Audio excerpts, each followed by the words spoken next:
lagi. Perkenalkan, nama saya Salvin Rante Balik.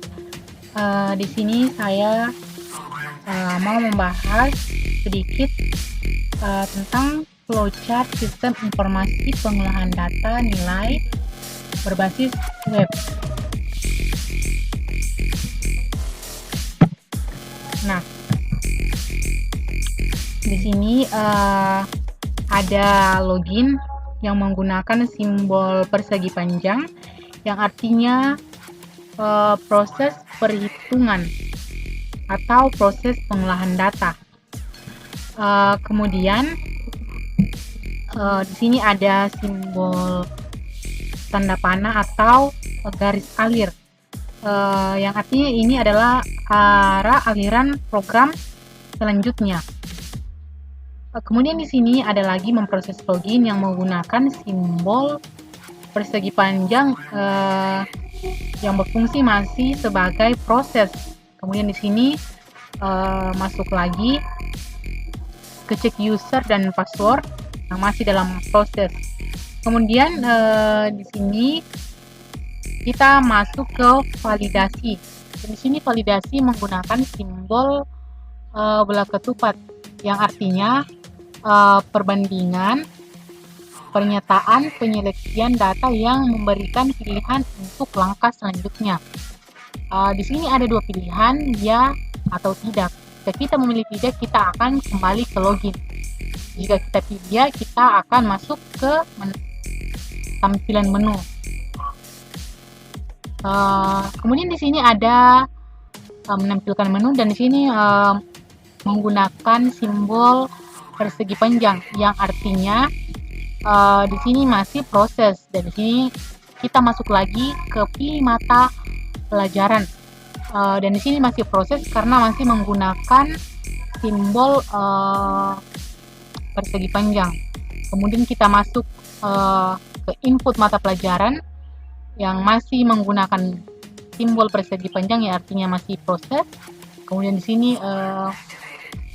kita masuk ke memproses from maple yang masih yang artinya masih proses. Kemudian di sini kita masuk ke cek data maple yang artinya masih proses. Kemudian kita masuk ke bentrok, dan di sini bentrok menggunakan simbol bola ketupat yang artinya perbandingan pernyataan penyeleksi data yang memberikan pilihan untuk langkah selanjutnya. Di sini ada dua pilihan, ya dan tidak. Jika kita memilih ya, kita akan masuk ke input mata pelajaran. Kita akan kembali. Sedangkan jika kita memilih tidak, kita akan masuk ke menyimpan data yang sudah kita input tadi. Kemudian kita masuk lagi ke langkah selanjutnya. Jika kita ingin melanjutkan, di sini ada dua pilihan, ya dan tidak. Jika kita pilih tidak, kita akan keluar dari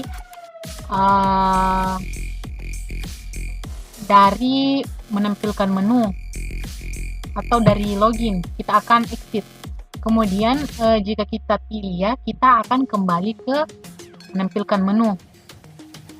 Mungkin sekian dari saya. Bila ada kesalahan mohon dimaafkan. Terima kasih.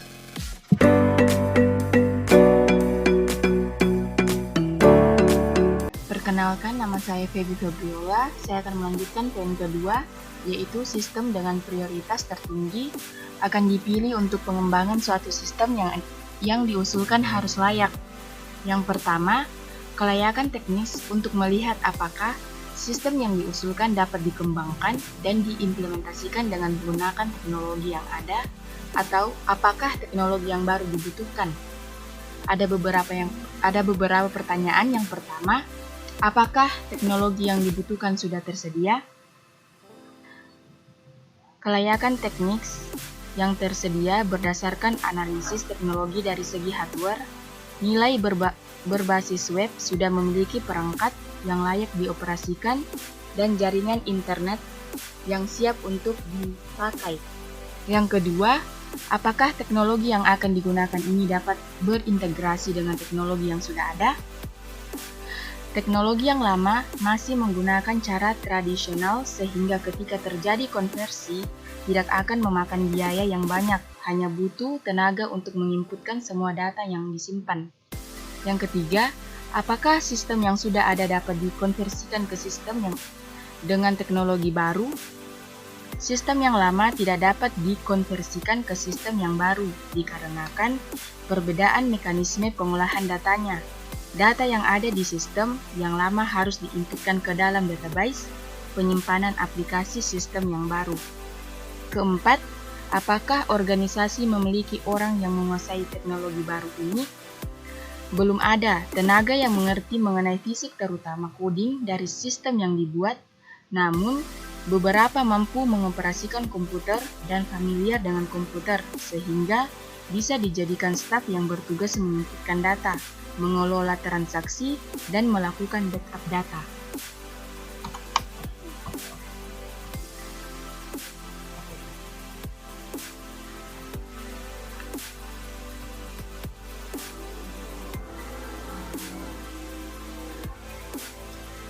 Yang kedua, kelayakan ekonomis untuk melihat apakah dana yang tersedia cukup untuk mendukung estimasi biaya untuk sistem yang diusulkan. Ada beberapa pertanyaan. Yang pertama, biaya pengadaan. Biaya pengadaan adalah semua yang terjadi sehubungan dengan memperoleh perangkat keras. Yang pertama, biaya konsultasi pengadaan perangkat keras, biaya pembelian atau sewa beli perangkat keras, biaya instalasi perangkat keras, biaya ruangan untuk perangkat keras. Yang kedua, biaya persiapan adalah semua biaya untuk membuat sistem siap untuk dioperasikan. Kedua, biaya pembelian perangkat lunak sistem. Yang ketiga, biaya instalasi peralatan komunikasi. Yang ketiga, biaya persiapan reorganisasi. Keempat, biaya manajemen staf yang dibutuhkan dalam kegiatan persiapan operasi. Yang ketiga, biaya proyek adalah semua biaya untuk mengembangkan sistem termasuk penerapannya, yang dimana di dalamnya ada 3 bagian. Yang pertama, biaya dalam tahap analisis sistem mencakup biaya untuk pengumpulan data, biaya dokumentasi data. Yang kedua, biaya dalam tahap desain sistem, biaya dokumentasi, biaya staf analisis, biaya programmer. Yang ketiga, biaya dalam tahap penerapan sistem. Yang pertama, biaya konversi data. Yang kedua, biaya latihan personil. Yang keempat, biaya operasi.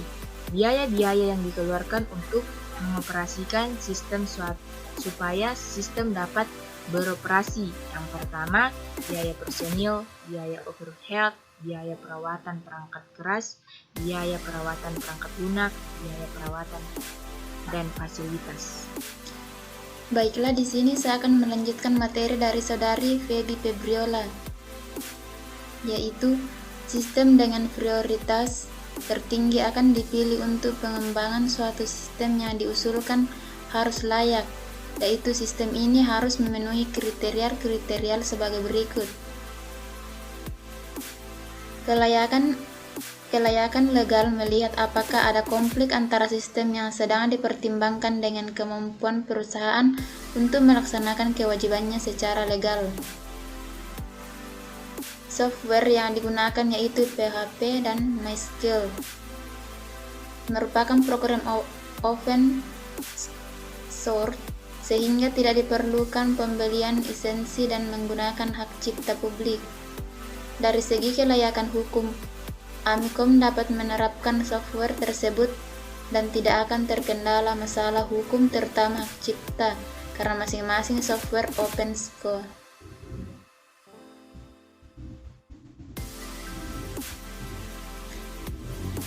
Kelayakan operasional.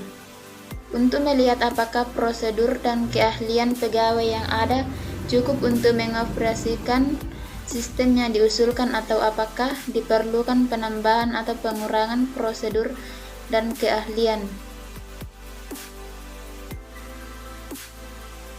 Apakah sistem memenuhi tujuan organisasi untuk mendapatkan informasi yang dibutuhkan. Sistem yang dibangun dapat merekap laporan-laporan yang akan digunakan oleh organisasi sebagai dasar informasi dan pertimbangan dalam pengambilan kebijakan. Sistem dapat menampilkan laporan anggota registrasi, aktif maupun pasif, di setiap bulannya dalam bentuk diagram batang. Sistem dapat menampilkan laporan perkembangan anggota berdasarkan statusnya, anggota registrasi, anggota aktif, dan anggota pasif. Sistem dapat menampilkan laporan perkembangan anggota berdasarkan periodenya. Sistem dapat menampilkan laporan jumlah keseluruhan nilai dengan baik. Apakah sistem dapat diorganisasikan untuk menghasilkan informasi pada saat yang tepat untuk setiap orang yang membutuhkannya? Petugas sistem yang dibangun bisa menampilkan laporan anggota registrasi, aktif maupun pasif, yang setiap bulannya. Laporan perkembangan anggota berdasarkan statusnya, anggota registrasi, anggota aktif, dan anggota pasif. Menampilkan laporan jumlah keseluruhan nilai dengan baik. Bagian staf bisa mendapatkan informasi untuk mencari letak nilai di setiap anggota. Apakah sistem baru memerlukan restrukturisasi dan bagaimana akibat strukturisasi ini terhadap orang-orang yang ada di organisasi? Tidak ada pengganti atau pengurangan staf, hanya ada pembagian tugas, mengingat beberapa tugas sudah bisa ditangani oleh sistem baru yang akan diimplementasikan. Apakah diperlukan pelatihan atau pelatihan ulang? Diperlukan pelatihan cara menggunakan software kepada para petugas. Apakah personil dalam organisasi dapat memenuhi kriteria untuk sistem baru? Petugas di perpustakaan Omicom sudah familiar dengan menggunakan komputer sehingga memenuhi kriteria untuk mengimplementasikan sistem yang baru.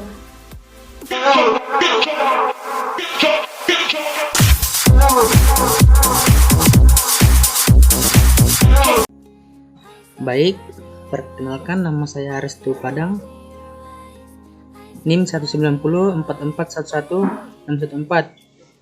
Baik, saya akan melanjutkan pembahasan dari teman-teman dari kelompok saya. Pada pembahasan ini ada sebuah soal, yaitu membuat identifikasi masalah, solusi kebutuhan yang diperlukan selama proses pengembangan sistem. Buat dalam bentuk tabel. Buatkan analisa kebutuhan fungsional dan non-fungsional untuk setiap solusi yang diusulkan. Baik, pada tabel ini kita bisa melihat bahwa ada subjek nomor, identifikasi masalah, solusi yang diusulkan, kebutuhan fungsional, kebutuhan non-fungsional. Baik, yang pertama identifikasi masalah. Hasil penelitian bergantung pada kemampuan dan pengalaman peneliti. Lalu yang kedua, solusi yang diusulkan. Sebelum meneliti, si peneliti harus mempersiapkan diri dan fasilitas yang diperlukan. Berarti pada intinya dalam hal ini, sebelum kita melakukan suatu penelitian, kita harus mempersiapkan segalanya. Mulai dari fasilitas, kebutuhan lainnya, dan peralatan-peralatan lainnya. Kemudian kebutuhan fungsional. Kebutuhan fungsional, sistem dapat menyediakan informasi yang akurat. Nah, pada kebutuhan fungsional, suatu sistem dapat menyediakan suatu informasi yang akurat dan benar dan nyata. Kemudian kebutuhan non-fungsional. Kebutuhan non-fungsional, sistem dapat menyediakan peralatan berupa PC, laptop, printer yang dapat mendukung proses penelitian. Berarti pada kebutuhan non-fungsional, kita harus menyediakan peralatan yang cukup memadai untuk mendukung kelancaran penelitian kita seperti PC, laptop, printer, dan lain-lain sebagainya. Baik, itulah pembahasan dari saya. Terima kasih.